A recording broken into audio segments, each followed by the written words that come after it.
नमस्कार दोस्तों, मैं advocate Vishnudhari Singh legal channel में आप सभी दर्शकों का स्वागत करता हूं।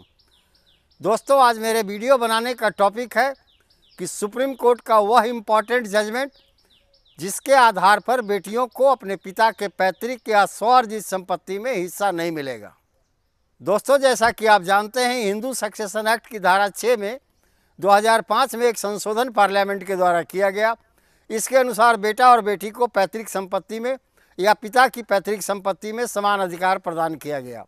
दोस्तों, 2005 के पहले बेटियों को अपने पिता की संपत्ति में कोपार्शनर का अधिकार नहीं था, समान अधिकार नहीं था। दोस्तों, 2005 में पार्लियामेंट्री अमेंडमेंट के द्वारा बेटी को बेटा के समान पिता की पैतृक संपत्ति में हक दिया गया। अब दोस्तों, आइए हमें देखना है कि किन किन परिस्थितियों में बेटी को बेटा के समान हिस्सा नहीं मिलेगा। दोस्तों, ऐसा कानून में काफ़ी लूज फॉल्स है। हम इसलिए ये वीडियो नहीं बना रहे हैं ताकि बेटियों को हिस्सा न मिले, लेकिन दोस्तों कानून में ऐसा डिमेरिट है और ऐसा डिमेरिट है तो उसका पालन हमें करना है।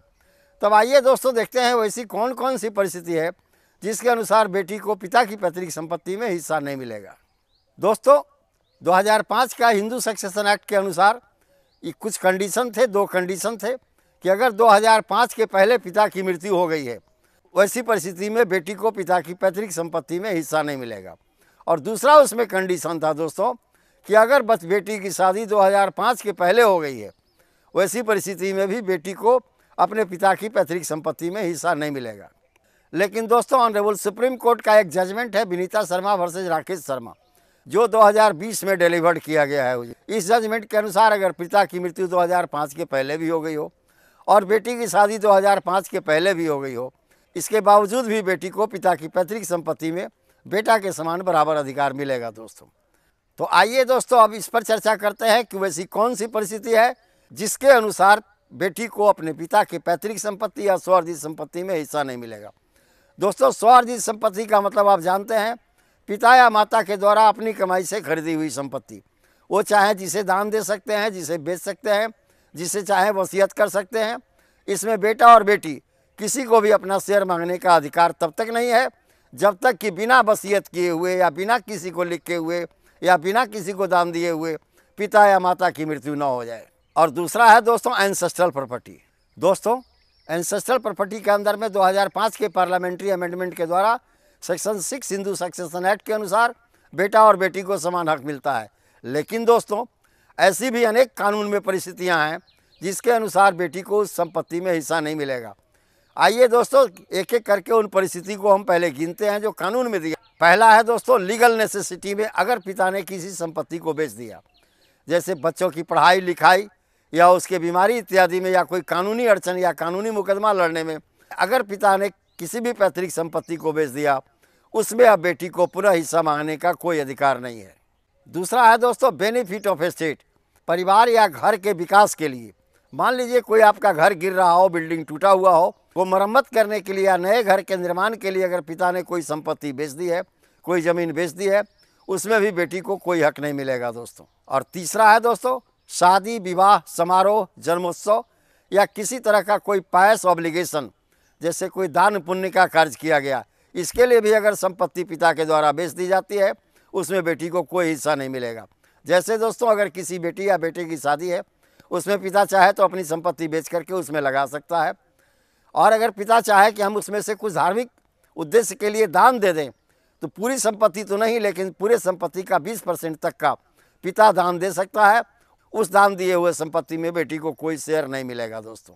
और है दोस्तों, मान लीजिए कि पिता के पास अनुपजाऊ ज़मीन है जिसमें एग्रीकल्चर का काम नहीं होता है, फसल नहीं उगती है, तो वैसे ज़मीन को बेच करके कोई उपजाऊ ज़मीन अगर पिता खरीद लेते हैं, तो ऐसी परिस्थिति में भी बेटियों को उस संपत्ति में हिस्सा नहीं मिलेगा दोस्तों। अगला है दोस्तों maintenance of father and mothers, जो सीनियर सिटीजन है, जिनके पिता का उम्र 60 साल या माता का उम्र 60 साल या उससे ऊपर हो गया, अब उनके मेंटेनेंस की जिम्मेवारी भी बाल बच्चों पर होती है, बेटा या बेटी पर होती है। अगर माँ बाप चाहें तो बेटा और बेटी के दिए हुए हिस्से में से भी या पूरी पैतृक संपत्ति में से अपने बेटा और बेटी को डिवार कर सकते हैं, रोक सकते हैं और सारे हिस्से को अपने मेंटेनेंस के लिए रख सकते हैं। इन दोनों में बेटा बेटी को हक मांगने का कोई अधिकार नहीं है। अगर पिता के पास मेंटेनेंस वर संपत्ति है, इतना ही संपत्ति है जिसमें दोनों परिवार माता या पिता आराम से किसी तरह ज़िंदगी जी लें, वैसी परिस्थिति में बेटा या बेटी को उसमें हिस्सा से डिवाइड किया जा सकता है और हिस्सा नहीं दिया जा सकता है दोस्तों। अब हिंदू उत्तराधिकार अधिनियम की धारा 25 है दोस्तों, इसके अनुसार murder disqualified from the shares. दोस्तों ऐसा बहुत बार होता है कि बेटा बेटी या दामाद धन के लालच में, अपने हिस्से के लालच में अपने पिता की हत्या करवा देते हैं। अगर हत्या साबित हो गई तो पिता की पैतृक संपत्ति में बेटी बेटा या किसी को भी कोई हक नहीं मिलेगा, क्योंकि जो भी मर्डरर होते हैं उन्हें उसकी संपत्ति से डिस्क्वालीफाई कर दिया जाता है दोस्तों। और धारा 26 हिंदू सक्सेशन एक्ट, इसके अनुसार भी आपको हिस्से से वंचित कर दिया जाएगा, बेटा हो या बेटी दोस्तों। मान लीजिए कोई बेटा या बेटी धर्म परिवर्तन कर लिया, तो जैसे ही वो धर्म परिवर्तन किया तो न उसे, न उसके बाल बच्चे को, न उसके वारिसान को पिता की पैतृक संपत्ति में कोई शेयर दिया जाएगा। यानी धर्म परिवर्तन करने वाले को भी पिता की पैतृक संपत्ति में कोई शेयर नहीं दिया जाएगा। अब आइए दोस्तों, एक काफ़ी इंपॉर्टेंट जिसके बारे में मैंने आपसे पहले चर्चा किया, विनीता शर्मा वर्सेज राकेश शर्मा। तो विनीता शर्मा वर्सेज राकेश शर्मा के अपने लैंडमार्क जजमेंट में 11 अगस्त 2020 को ऑनरेबल सुप्रीम कोर्ट ने क्या क्या आधार दिए जिसके आधार पर बेटियों को अपने पिता की संपत्ति में हक नहीं मिलेगा। दोस्तों यह काफ़ी इंपॉर्टेंट जजमेंट है। अपने इस लैंडमार्क जजमेंट में ऑनरेबल सुप्रीम कोर्ट ने कहा कि ऐसी निम्न परिस्थितियां हैं जिसके अनुसार बेटी को अपने पिता की पैतृक संपत्ति में हिस्सा नहीं दिया जाएगा। पहला है, अगर बेटी ने हक त्याग पहले कर दिया हो, बेटी घर की थी, शादी के पहले या शादी के बाद एक बार अगर वो अपना हक त्याग कर दी तो दोबारा पुनः उसे हिस्सा मांगने का कोई अधिकार नहीं बनता है दोस्तों।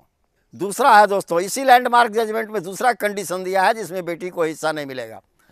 अगर 2005 के पहले पिता के परिवार में बंटवारा हो गया हो तो फिर बेटी को उस संपत्ति में हिस्सा नहीं मिलेगा दोस्तों।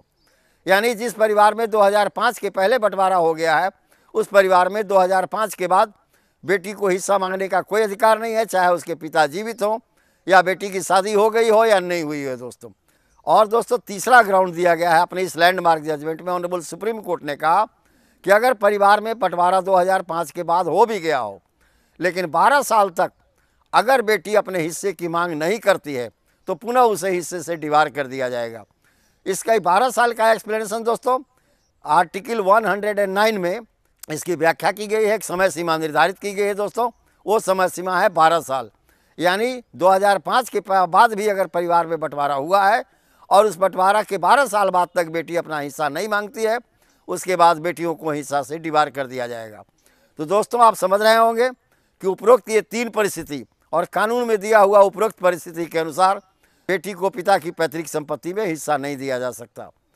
तो धन्यवाद दोस्तों, इसी प्रकार आप समझ गए होंगे कि किन किन परिस्थितियों में बेटी को पिता की पैतृक संपत्ति में हिस्सा नहीं मिलता। धन्यवाद दोस्तों, अब अगले वीडियो में